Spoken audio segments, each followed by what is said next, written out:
The only exception is when that animal is outside with an adult. Now, another thing you'll want to watch for is heat stroke. Symptoms include rapid panting, weakness, bright red tongue, and vomiting. If you suspect heat stroke, make sure to get your animal to a vet right away. Yeah, and sorry, I've been thinking about that lately, including this weekend when it was really hot on Friday, about my dog not only being outside, but walking on that hot pavement too as the sun. You got to watch those paws. Yeah, absolutely. And I've got the horses in my backyard. We have fans on either side of their stalls, and I give them the bath just to cool them off. You do whatever you can to keep them comfortable in this heat, because for the most part, they do have to go outside at some point during the day. Well, today it is still going to be rather warm, a little bit above average, but our main concern this morning is the fog.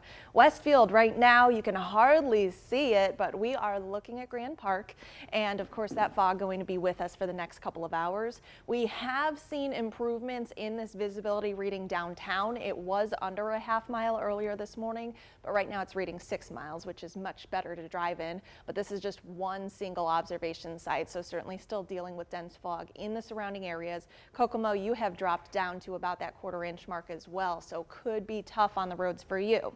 Now, earlier this morning we did have a couple of isolated showers in our eastern counties, but that's out of here, and we are mainly going to be quiet for the morning time.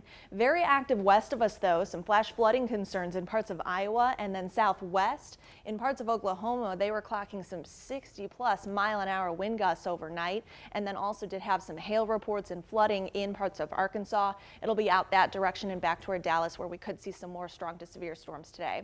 For us, we're just looking at a couple of showers this afternoon, could total between a couple hundredths to up to about a tenth of an inch of rain. Tonight, we will have some more substantial storms that could bring us some downpours. Those numbers will get us between about a quarter and a half an inch of rain. And then we've got daily rain chances all the way through the end of the week. Now, lots of dry time there, and we're just going to really total up to about an inch, inch and a half area wide at best, but many models actually keeping us below that. So even though we will have those pesky rain chances, lots of dry time is expected, and you may want to still water your flowers by hand. Now, Future View does show that we have until about lunchtime before we do start to see these spotty showers popping up, but then they will be in the picture into the afternoon. Again, not looking at a lot of coverage or really any hefty downpours out of those. Once we get past sunset though, that's when we'll be really tracking the storms. Could get a little bit noisy overnight, but for the most part, we really are just going to sleep through these downpours, and then those will still be in the picture, but fizzling out first thing tomorrow, leaving us with that spotty rain chance.